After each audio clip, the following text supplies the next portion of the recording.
everyone, it's Kerry and welcome back to my channel and welcome to part 5 of my journey through anxiety and depression.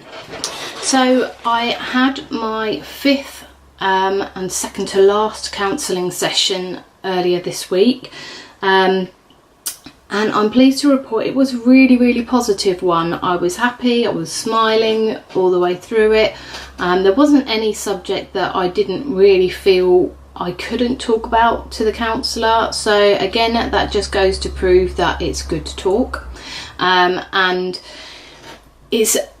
we talked about whether or not, you know, how I had grown through the last few sessions that I'd had with him, and he asked me whether or not I felt comfortable talking to him about everything, and I said in the beginning it was a little bit worrying for me and a little bit uncomfortable to do that because I didn't know him, but I've actually come to find that that's probably a good thing in the long run, that I don't know him personally, as it were, or not until we've been having the sessions anyway. So again,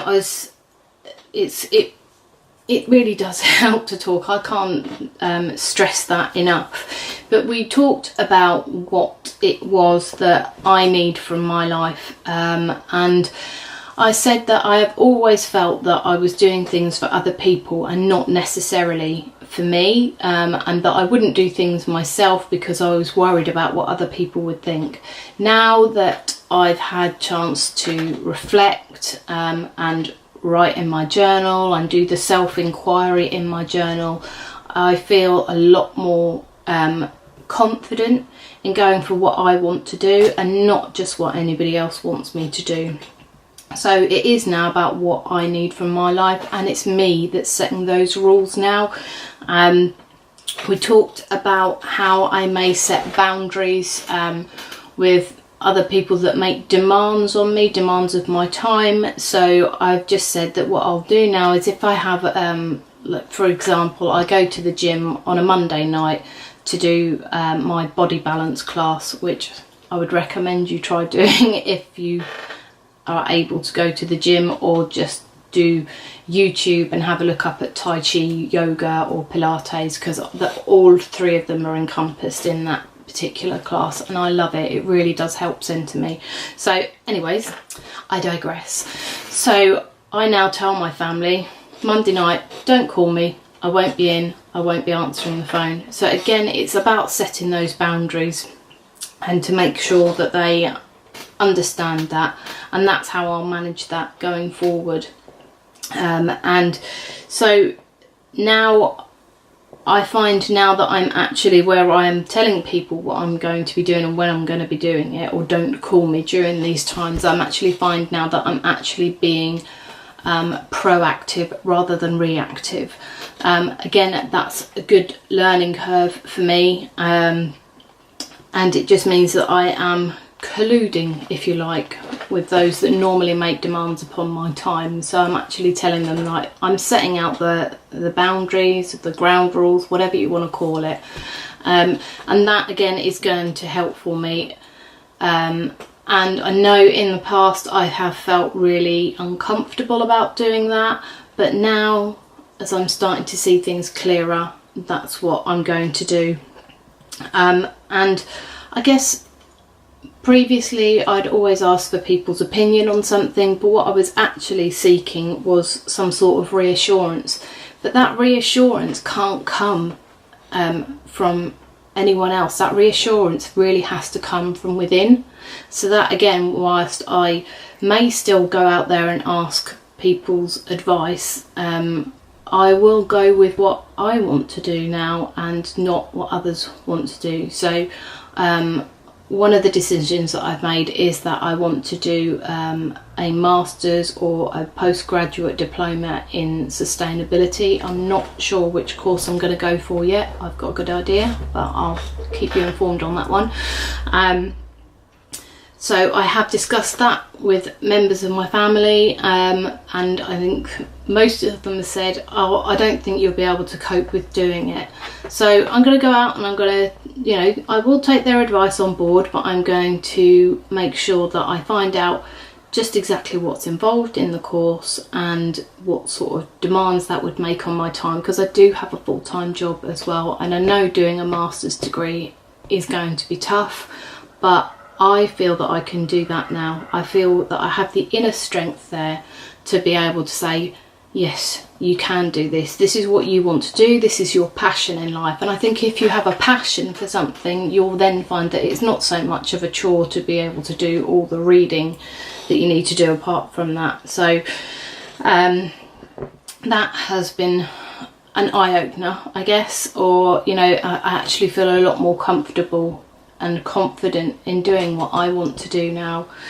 We did touch on the past again in my session with the counsellor, and saw that there were quite a number of destabilising issues that I had within my childhood. So I had to make countless trips back and forth to the hospital, and the people that I interacted there with at the time, again, it was something completely different because I was seeing people from all different walks of life, and so that was quite destabilising for me.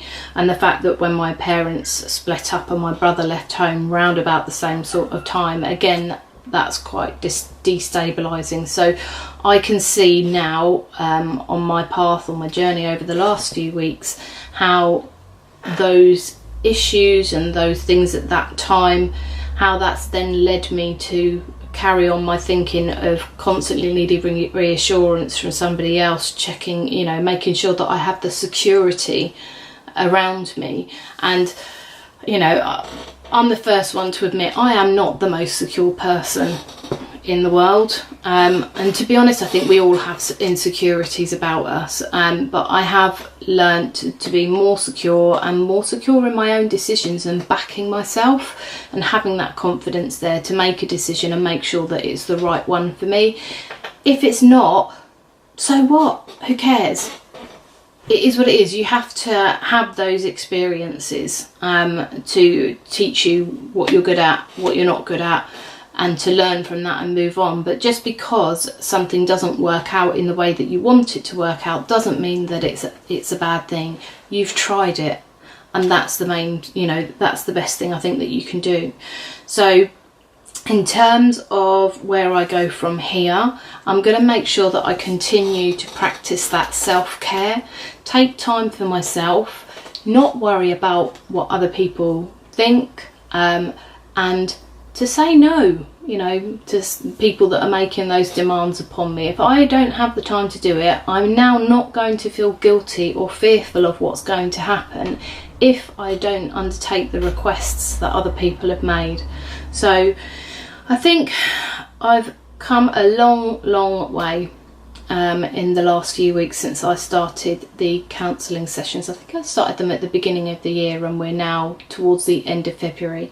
I have one more counselling session coming up in my block of 6, which now won't be until the beginning of April. So there may be a slight gap between this blog and the next one, but if I think of something or read some more information somewhere, or if I have any more experiences that I find helpful to me that you may find helpful, then I will share those with you as well. So that doesn't mean to say that after the next vlog, so part 6, I'll stop doing things on anxiety and depression. I will still do that because I have found this process quite cathartic, I guess, and if it helps you, then that's definitely what I want to achieve, and that was my whole idea around doing these vlogs in the first place. So I'm going to close it there, but thank you for being with me, and please hit the like or the subscribe button if you want to see more vlogs from me. I do have quite a few more coming up